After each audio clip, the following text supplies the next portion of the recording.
అశోకవనంలో సింసుపా వృక్షం కింద ఉన్న సీతమ్మ వారిని, ఆమె చుట్టూ కాపలాగా ఉన్న వికృత రూపం గల రాక్షస స్త్రీలను హనుమంతుడు ఎలా చూశాడు? వాల్మీకి మహర్షి ఆ రాక్షసుల భయంకర రూపాలను ఏ విధంగా వర్ణించారు అనేది ఈ సర్గలోని విశేషం. మీరు గనక మొదటిసారి మన ఛానల్ని చూస్తున్నట్లయితే తప్పకుండా సబ్స్క్రైబ్ చేసుకోండి. ఇక ఆలస్యం చేయకుండా వీడియోలోకి వెళ్దాం. అటు పిమ్మట తెల్ల కలువల సమూహము వలె ప్రకాశించు నిర్మలుడగు చంద్రుడు హంస నల్లని జలములలోనికి పోవునట్లు నిర్మలాకాశములోనికి పోయెను. నిర్మలమగు కాంతిగల చంద్రుడు తన కాంతితో సాహయ్యము చేయుచున్న వానివలే చల్లని కిరణములు ప్రసరింపజేసి హనుమంతుణ్ణి సేవించెను. అట్లు చంద్రుని వెన్నెల చక్కగా ప్రసరించిన పిమ్మట హనుమ పూర్ణచంద్రుని వంటి మోముగల సీతాదేవిని చూచెను. ఆమె బరువుతో నిండిన నావవలే శోకభారమున మునిగి ఉండెను. వాయునందనుడగు హనుమంతుడు సీతను చూడగోరి అన్వేషించు సందర్భమున ఒకే కన్ను గలది, ఒకే చెవి గలది, పెద్ద చెవులతో తలను కప్పుకొనున్నది, చెవులు లేనిది, నీరు పంది చెవులు వంటి చెవులు గలది, ఊర్ధ్వ ముఖము ముక్కు గలది, పెద్ద తల గలది, సన్ననై పొడవైన మెడగలది, స్వల్పముగా జుట్టు కలది, వెండ్రుకలే లేనిది, కంబలివలేనున్న వెండ్రుకలు కలది, వేలాడు చెవులు నొసలు కలది, వేలాడు పొట్ట స్తనములు కలది, వేలాడు పెదవులు కలది, గడ్డమునందు పెదవులు కలది, వేలాడు ముఖము గలది, వేలాడు మోకాళ్ళు గలది, పొట్టిది, పొడుగైనది, గూనిది, వంకరగానున్నది, మరగుజ్జుది, పెద్ద పండ్లు కలది, సొట్ట ముఖము కలది, గోరోచన వర్ణము కండ్లు కలది, వికృతపు ముఖము కలది. ఇట్లు భయంకరాకారములు గల రాక్షస స్త్రీలను చూచెను.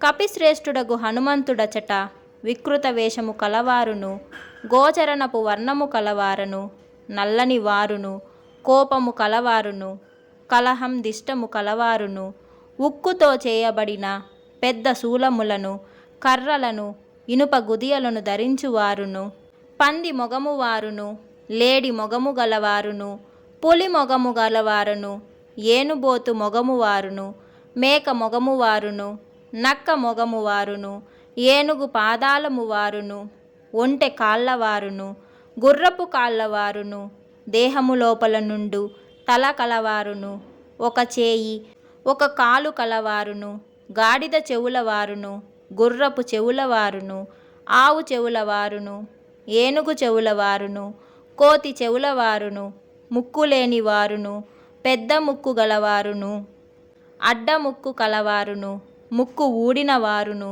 ఏనుగు ముక్కు కలవారును, ఊర్ధ్వ ముఖమగు ముక్కు కలవారును, ఏనుగు కాళ్ళవారును, పెనుగాళ్ళవారును, గోపాదములు కలవారును, పాదములందు జుట్టు కలవారును, పెద్ద తల మెడ కలవారును, పెద్ద కుచములు పొట్ట కలవారును, పెద్ద ముఖము కన్నులు కలవారును, పొడవైన నాలుక గోళ్ళు కలవారును, మేక మొగము వారును, ఏనుగు మొగము వారును, ఆవు మొగము వారును, పంది మొగము వారును, గుర్రపు మొగము వారును, ఒంటె మొగము వారును, గాడిద మొగము వారైన భయంకరముగా కనిపించువారును, శూలములు ఇనుప గుదియలు చేత ధరించిన వారును, కోప స్వభావులను, కలహప్రియులను, పెద్ద దంతములు కలవారును, నలుపు ఎరుపుల మిశ్రమము కల ఎంట్రుకలు కలవారును, వికృతములగు ముఖములు కలవారును, సదా మద్యము తాగుచు మద్య మాంసములందు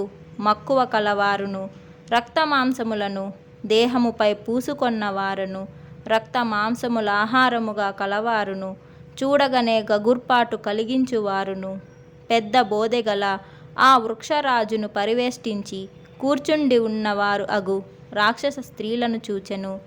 సీతా సందర్శనముచే కలిగిన శోభతో వెలుగొందుడు ఆ చెట్టు కింద రాజపుత్రి అనవద్య సౌందర్యవతి జానకిని చూచెను.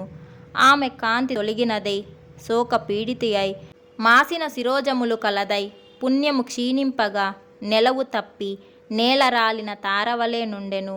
పతివ్రత ధర్మము నాచరించుటచే కీర్తి సంపన్నురాలను పతినిగానక తల్లడిల్లుచున్నదనియు శ్రేష్ఠులకు ఆభరణములు ధరింపనిదియు పతి స్నేహమే అలంకారముగా కలదియు రావణుడు దించినట్టిదియు బంధువులకు దూరమై తన బాసి సింహము అడ్డగించి బంధించిన ఆడ ఏనుగు వలెను వర్షాకాలమునకు పిమ్మట శరత్కాల మేఘములాక్రమించిన చంద్రరేఖ వలెను తీగలు కూర్చని వీణవలే నలుగు పెట్టుట మున్నగు దేహ సంస్థాదేవిని హనుమంతుడు చూచెను.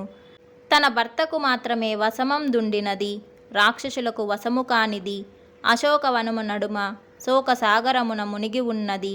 క్రూర గ్రహములచే పరివేష్టింపబడిన రోహిణీ నక్షత్రము వలె రాక్షస స్త్రీలతో కూడి ఉన్నదై అలంకారములు లేక పువ్వులు లేని తీగవలే ఉన్న సీతను హనుమ చూచెను.